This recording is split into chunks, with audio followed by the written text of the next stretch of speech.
Yan, magandang hapon po sa ating lahat. Tara po at manguha na tayo ng itlog ng pugo, no?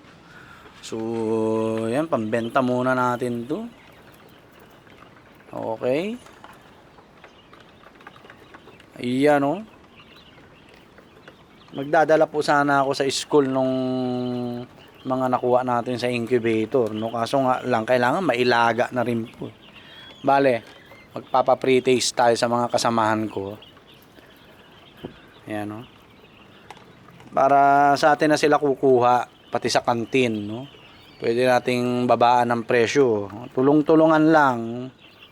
Mahirap naman kung sila lang kikita. Tayo, lugi, no? Aha. Give and take dapat. Kasi sabi ko nga, binuo ko to para kumita, hindi para malugi, no? So, ganun po yun. Okay. And, syempre, yan, ang dami, oh. Dami na naman nating eggs. May mga mangingitlog pa po dyan, no? Manok, wala tayo ng itlog na manok. Ayan, ang dami, oh. Diba?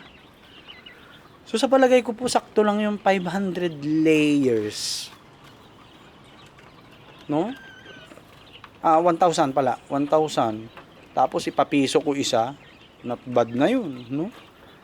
Ang tanong is, ilan ang mauubos nila kaya, no? Sa isang araw na patuka yung 1,000, no? Yun ang tanong, no? Na malupit. Okay?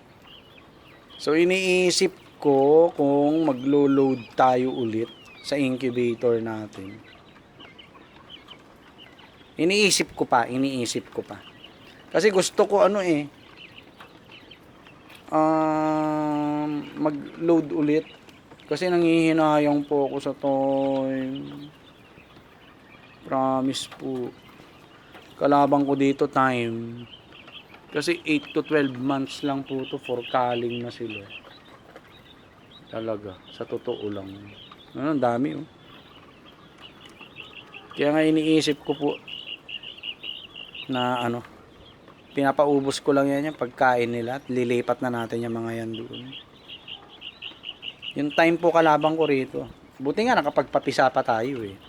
No? May 11 tayo na lalaki. Ayan, oh, dami, oh. May 11 lalaki at saka bale 14 na babae. Yan, alright.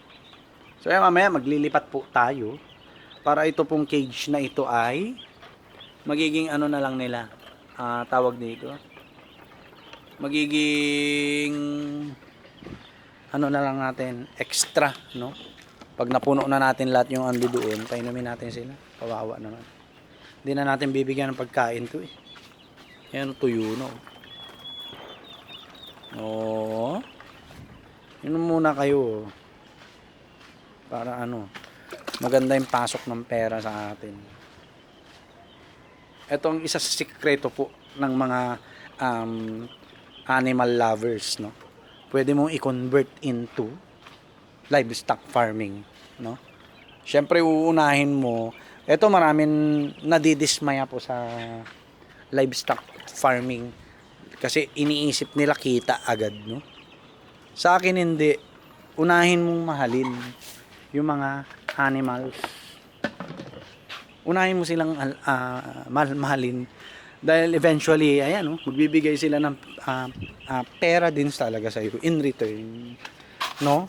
Kalimitan kasi kahit wala na sa wisyo, hindi naman talaga sila inclined sa livestock farming. Nakita nilang kumikita, gaya-gaya na, no? Gagaya na.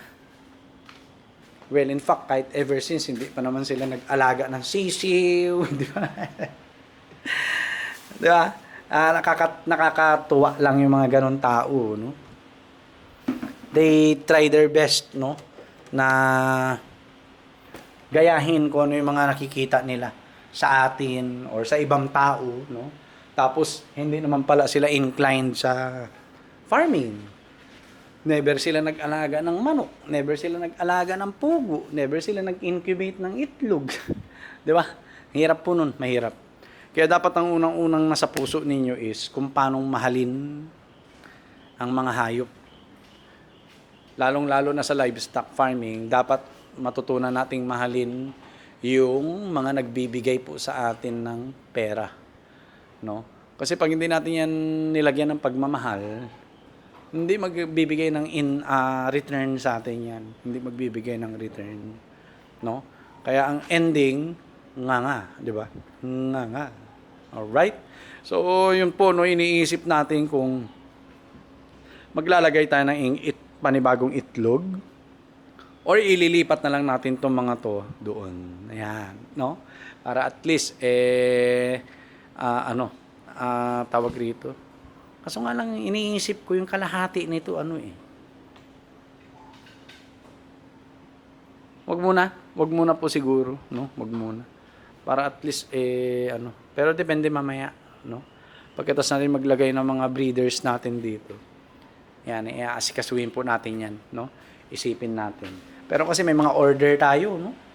At iniisip ko kung bebenta muna natin itong mga collection natin or hindi, no? Lalo yan, no? Tsaka ito, itong dalawa. Okay? So, yun lang po. God bless po sa ating lahat. Peace!